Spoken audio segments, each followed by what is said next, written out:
सुख आए व दुख आए, आशा हो या निराशा, हिम्मत ना हारे हम, जीवन की परिभाषा। जीवन की परिभाषा माताओं बहनों, हरे हरे समता भाव बंधुओं, सादर प्रणाम।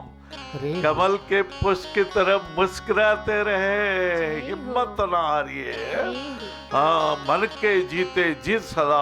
हाँ, तू सूरज है पगले फिर क्यों अंधकार से डरता है, तू तो अपनी एक किरण से, एक किरण से विवेकानंद जी स्वामी जी महाराज ने एक किरण से जग प्रदीप्त कर दिया था। लाला बाबू, भाइयों बहनों माताओं, आज मेरा भाग्य अच्छा कि ऐसा तो रोज ही भाग्य अच्छा रहता महाराज।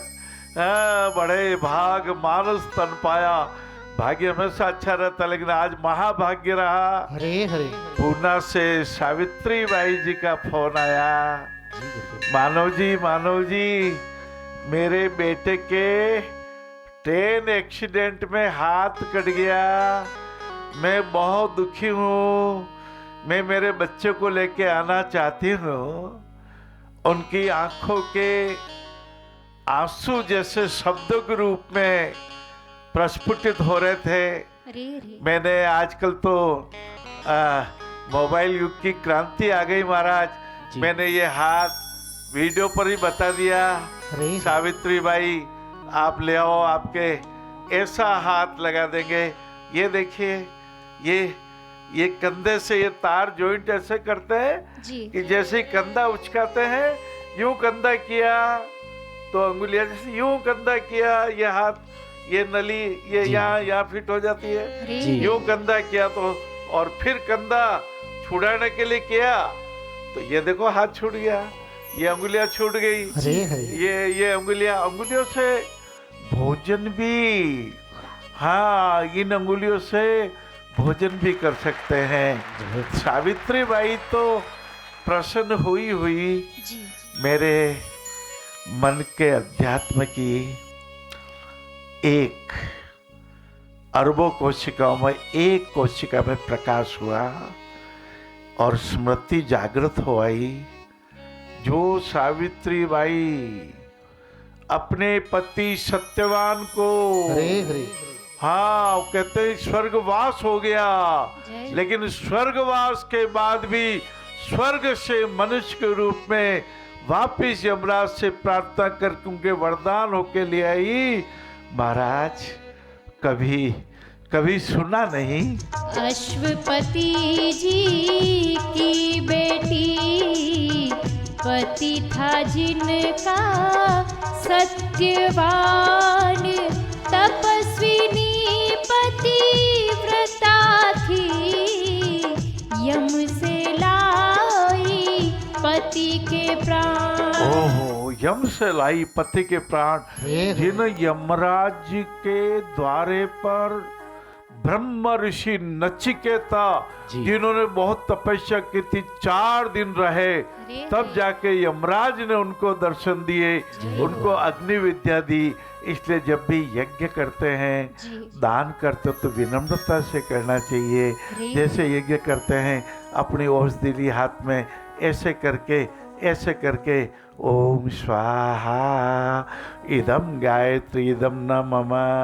हे गायत्री माता, ये आपकी दी हुई वस्तु आपको दी है, ये घी भी आपका, ये औषधि भी आपका, ये देह देवालय भी आपका, ये मन भी आपका, ये चित्त अहंकार, ये पंचभूत, पंच ज्ञानेंद्रिया, पंच कर्मेंद्रिया, ये पूरा देह देवालय, अन्नमय कोश, मनोमय कोश, आनंदमय कोश, प्राणमय कोश और विज्ञानमय कोश भी आपका।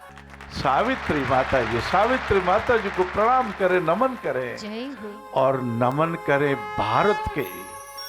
भारत के ऐसे रत्न जिनकी उपाधि छत्रपति लगती थी, जिनकी माता शिवाजी ने और दुर्गा माता भवानी माता से प्रार्थना की थी, हे माते मुझे ऐसा पुत्र देना जो देश भक्त हो, समाज भक्त हो, दीन दुखियों का भक्त हो, अन्न दान कर सके, विचार दान कर सके, जो साहस का दान कर सके, जो निराशा को आशा बंधा सके।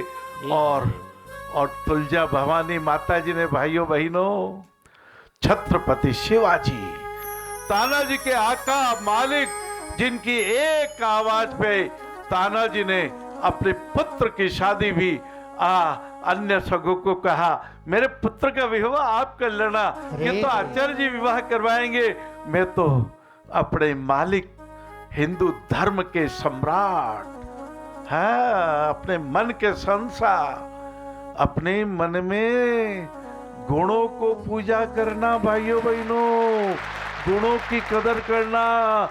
रूपवान भी अच्छे हैं, धनवान भी अच्छे हैं, लेकिन गुणवान तो महान अच्छे हैं। जी जी। मराठी राजा शिवाजी निडर थे, छत्रपति वो कहलाए।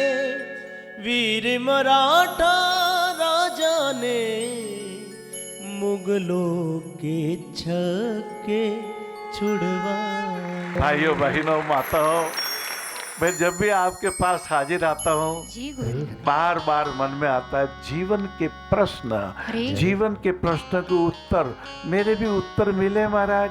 स्वामी शरणानंद जी महाराज, प्रज्ञा चक्षु मानव सेवा समिति वृंदावन वाले, हाँ महाराज, 6-7 साल की उम्र से आंखें चली गई।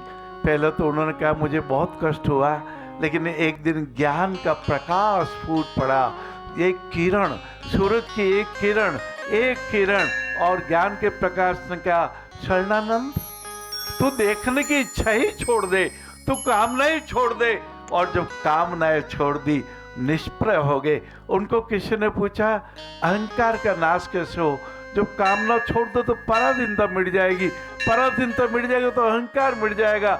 ये शरीर की पराधीनता भी जब हम ध्यान करते हैं। बाबूजी, भाई साहब, माताओं बहनों, योग के 3 चरण लिख लेना।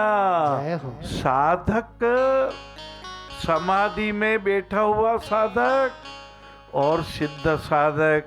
अपने को सिद्धि क्या चाहिए? अपने को समता भाव की सिद्धि चाहिए। सब छोटा बड़े में कोई भेद नहीं। हाँ, जैसे राम भगवान ने जब चित्रकूट पधारे, एक बार हाथ ऊंचा करके बोले रामचंद्र भगवान की जय। हाँ, चित्रकूट। हम सब बाती करब सेवकाई, करके हरि अहि बाग बराई। बन बेहड़ गिर कंदर खो, सब हमारे प्रभु पग पग जो। हाँ, जो कभी अनजान थे, हाँ, जिनको अयोध्या में कभी पधारना नहीं हुआ, वो बोल रहे हैं, हे ठाकुर जी, आप आगे देखो, शेर, बाघ, सर्प, हाथी सब मिलजुल के रहने लगे लाला।